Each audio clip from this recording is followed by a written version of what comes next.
Assalamualaikum warahmatullahi wabarakatuh. Perkenalkan, nama saya Fania Duda Madani dengan NIM 2501081110074.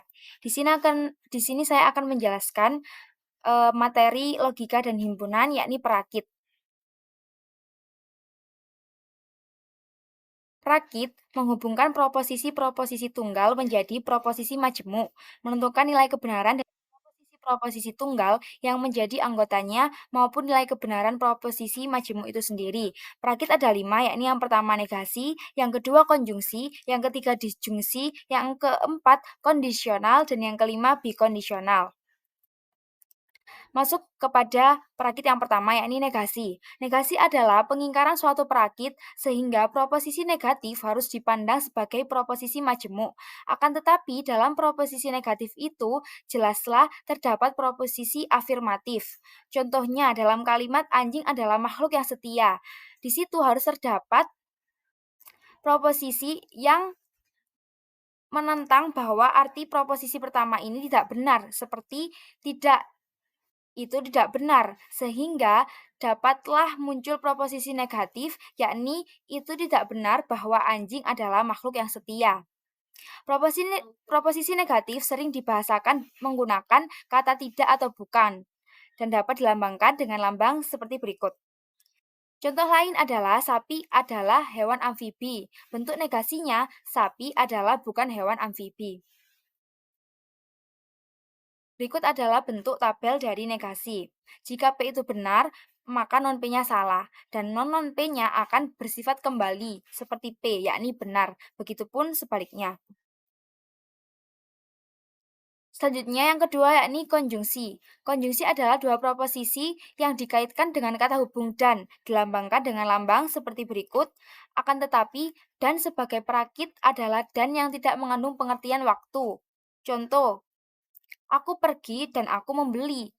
Dan di situ berarti kemudian, jadi menunjukkan pengertian waktu. Itu tidak bisa disebut dengan konjungsi. Contoh yang benar adalah, seperti contoh yang tertera, Ahmad adalah anak yang cerdas dan suka menolong. Dan di situ tidak mempunyai pengertian waktu, sehingga itu disebut, kalimat tersebut disebut konjungsi. Konjungsi juga mempunyai sifat simetrik, yakni proposisi anggota yang satu bisa ditukar anggota kedua tanpa menimbulkan perubahan nilai kebenaran apa-apa. Seperti contoh, Ahmad adalah anak cerdas dan suka menolong. Kalimat ini bisa dibalik menjadi Ahmad suka menolong dan Ahmad adalah anak yang cerdas dan tidak menimbulkan perubahan nilai kebenaran apapun. Selanjutnya, konjungsi bernilai benar jika kedua proposinya bernilai benar, atau konjungsi bernilai salah jika sekurang-kurangnya satu proposisi bernilai salah.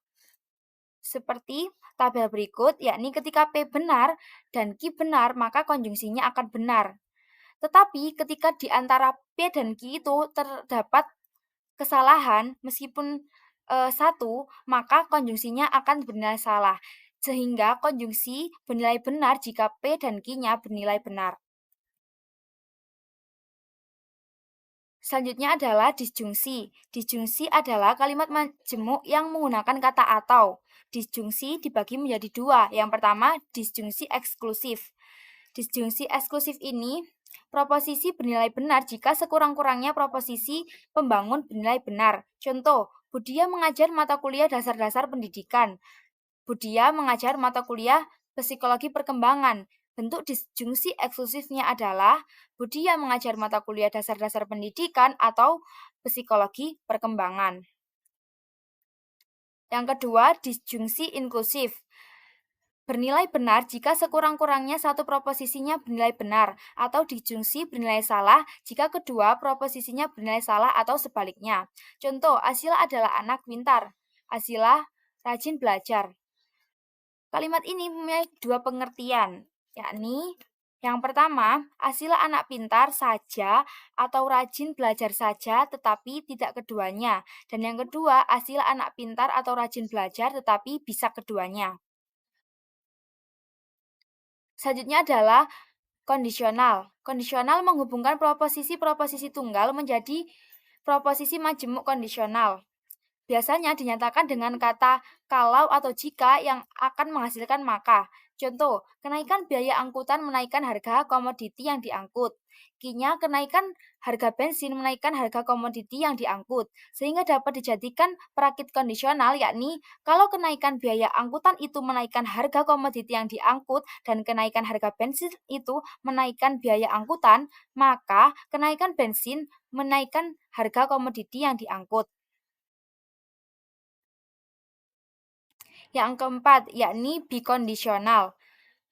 Hubungan implikasi timbal balik di mana P mengandung implikasi Q dan juga sebaliknya Q mengandung implikasi P, dilambangkan dengan lambang seperti berikut. Contoh, kalau ia minum obat, ia akan sembuh, atau bisa dibalik, ia akan sembuh kalau ia minum obat.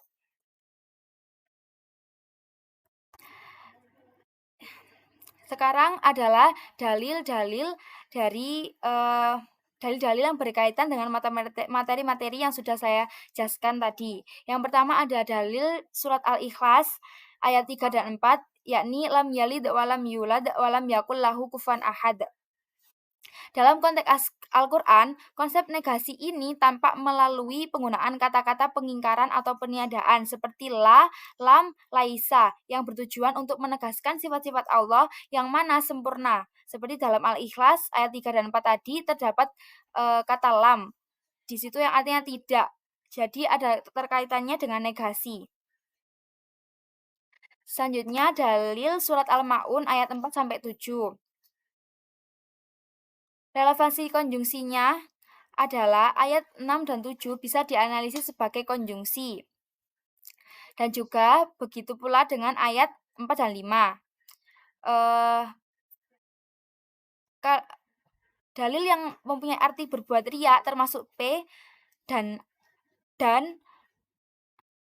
enggan menolong dengan barang yang berguna termasuk Q. Kedua sifat negatif tersebut digabungkan oleh kata wa atau dan untuk menyempurnakan kriteria buruk mereka. Jadi berkaitan dengan konjungsi, yakni menghubungkan kedua proposisi dengan kata dan. Selanjutnya adalah dalil surat Al-Fatir. Ini berkaitan dengan disjungsi, yakni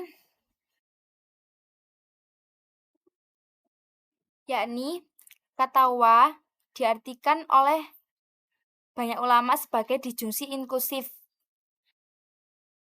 yakni sayap malaikat adalah 2 atau 3 atau 4. Jadi wa di sini menjadi atau yang berkaitan dengan disjungsi inklusif, yakni sayap malaikat adalah 2 atau sayap malaikat adalah 3 atau sayap malaikat adalah 4. Selanjutnya dalil surat Muhammad ayat 7 berkaitan dengan kondisional. Jika kamu menolong agama Allah, maka Allah akan menolong dan meneguhkan kedudukanmu. Seperti kondisional tadi ada kata jika dan maka. Di ayat ini, jika kamu menolong agama Allah, maka Allah akan menolong dan meneguhkan kedudukanmu. Sehingga jelas struktur logika ini dalam kondisional P-nya P maka Q. Jika P benar, maka Q pasti benar. Jika kamu menolong agama Allah, maka Allah akan menolong dan meneguhkan kedudukanmu. P dan Q di sini sama-sama bernilai benar. Selanjutnya dalil surat Al-Isra ayat 7. Ayat ini menunjukkan timbal balik yang setara antara perbuatan sebab dan akibat sesuai dengan bikondisional. Yakni jika kamu berbuat baik, berarti kamu berbuat baik untuk dirimu sendiri. Ada timbal baliknya seperti bikondisional tadi. Dan juga jika kamu berbuat jahat, maka kerugian atau kejahatan itu untuk dirimu sendiri.